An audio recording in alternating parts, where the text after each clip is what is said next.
జగన్ రెడ్డి హంతకుల నాయకుడని తెలుగుదేశం అధికార ప్రతినిధి మహాసేన రాజేష్ ఆరోపించారు. జగన్ రెడ్డి అరాచకం ముందు ఫ్యాబ్లో ఎస్కోబార్ కూడా పనికిరాడని ధ్వజమెత్తారు. అంబేద్కరిజంపై దాడి చేసిన దళిత ద్రోహి జగన్ రెడ్డి అని మండిపడ్డారు. విజయవాడలో అంబేద్కర్ విగ్రహంపై జగన్ పేరు తొలగింపులో చంద్రబాబు, లోకేష్ కు ఎలాంటి సంబంధం లేదన్నారు. జగన్ పేరు అంబేద్కర్ కాళ్ల కింద ఉండటానికి కూడా దళిత సమాజం అంగీకరించడం లేదన్నారు. ఈరోజు ఆంధ్రప్రదేశ్లో Jaganmohan Reddy and co fake batch అంతా కలిసి ఒక ప్రచారం మొదలుపెట్టారు.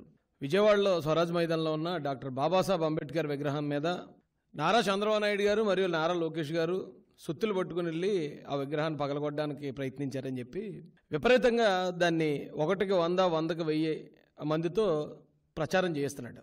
జగన్మోహన్ రెడ్డి 2019 ముందు ఇలాంటి కొన్ని ప్రచారాలు చేశారండి.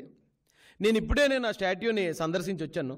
అక్కడ చూస్తే ఆ విగ్రహాన్ని డామినేట్ చేస్తూ ఇంతంత తాటిగా ఎంత అక్షరాలతో వైఎస్ జగన్మోహన్ రెడ్డి అని పెద్ద పెద్ద అక్షరాలతో పేరు రాసుకున్నాడండి. ఇతను పేరు రాసుకుంటే ఎవడికో నచ్చలేదు.